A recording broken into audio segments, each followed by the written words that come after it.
The views expressed in this blog are hosted on my own website, are strictly personal, and do not reflect the views of any organization.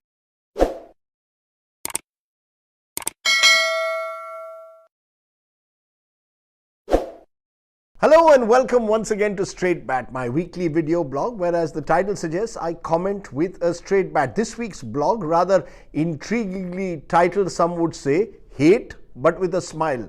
नफरत करिए लेकिन थोड़ा मुस्कुरा के. The reason for this is a observation of the Delhi High Court and an order that I want to focus on today that should concern us all.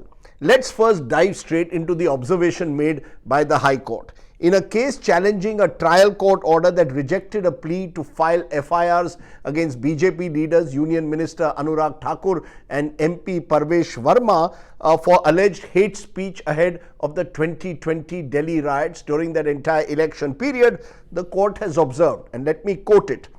In the election speech, so many things are said by politicians to politicians, and that is also a wrong thing. But I have to see the criminality of the act. If you are saying something with a smile, then there is no criminality. Please consider what the learned judge has just said. If you say something with a smile in an election speech, then even as something as prima facie offensive as goli maro salo ko may not be considered as a criminal act. In effect, it appears that the politicians are being given a license by the courts, some would say, to say the most hateful things in public life, as long as they say it during an election speech with a smile. Thoda muskura ke. So, if I say goli maro salo ko in Gabbar Singh style, I might be accused of criminality. But if I say it with a Govinda-like smile, thoda muskura ke, I will get away with the offense, or I may be able to get away with the offense. While the final order on this case is awaited, the fear is that our fire-spitting netas will now even be more emboldened to perhaps engage in hate speech.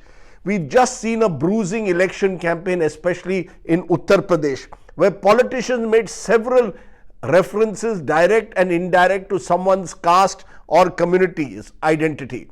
But yet, no one has been really punished for anything by the Election Commission. So, all kinds of dog whistles, be it bulldozer to Talibani mindset, can be used and you can get away with it.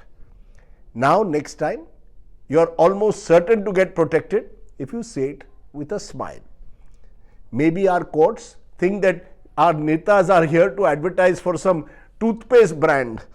But are they aware of the damage that is being caused on the ground by these hate speeches during elections on the average citizen in particular?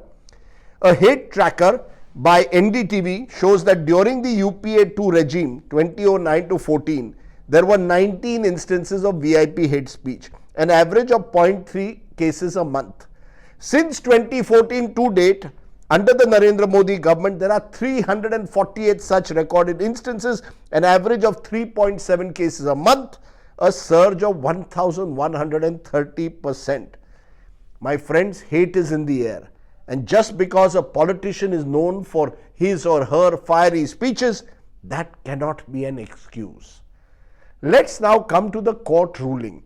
A ruling where the court has granted bail to those accused in the so-called Bulli Bai case on humanitarian grounds, suggesting that the accused are first-time offenders, were very young, and therefore they deserve to be set free for their overall well-being on humanitarian grounds. Now, for those who don't know the Bulli Bai case, this is where videos and photographs of Muslim women were put on an app and then it was offered to auction the women. It's a terrible case of prima facie criminal behavior that strikes at the very dignity of women. Personally, I do believe in the principle of bail, not jail, and the concept of reformative and not punitive justice. However, please tell me, do we really have uniform standards at the moment in the country when it comes to invoking bail law provisions?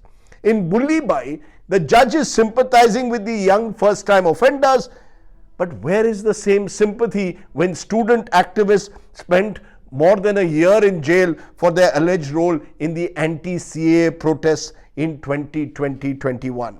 In Bullibai, the judge is talking of bail on humanitarian grounds. But please tell me, where were the same humanitarian grounds when an 84-year-old father Stan Swami was repeatedly denied bail despite being in poor health and eventually died in hospital as his health deteriorated? What happens, my friends, when a journalist like Siddiq Kapan is kept behind bars and in jail under UAPA? His bail matter is not even heard expeditiously, even though the evidence of him being involved in anti-lawful terror activity is, as of now, clearly very, very scanty. My friends, those who openly put up hateful, spiteful website apps are to be protected on humanitarian grounds. But those who don't fit in within this ideological framework, it appears, are to be punished and kept in jail. Sorry folks, that's not law, but that's where politics is playing a role. And judges are not meant to play politics with the law. Are we then surprised at all today when senior politicians in Karnataka can get away by virtually endorsing calls for an economic boycott of Muslims? That those who participate in a so-called Dharam Sansad can make open calls for violence and yet get state patronage. This isn't also, let me be clear, about some Hindu-Muslim whataboutery that is traditionally engaged in. Anyone, and I want to make this clear, anyone, whether it is a Muslim or a Hindu extremist who makes a speech targeting another religion or does anything through his speech or words or action to promote ill will between communities, be it an app or a social media post, must have the law book thrown at them. In fact, in my view, the standards for our netas should be even higher because they are in public life. They are expected to set an example by observing basic decorum. They can't be protected, my friends, simply because it's an election campaign and they say something with a smile. And nor should young people get away from their awful Bullibai blatantly communal act simply because of their age factor.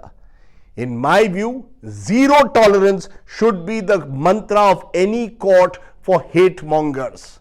And I don't say this today at the end with a smile, but yes, with a mounting anger and growing concern. I want you to think about what I've said today. Thanks for watching.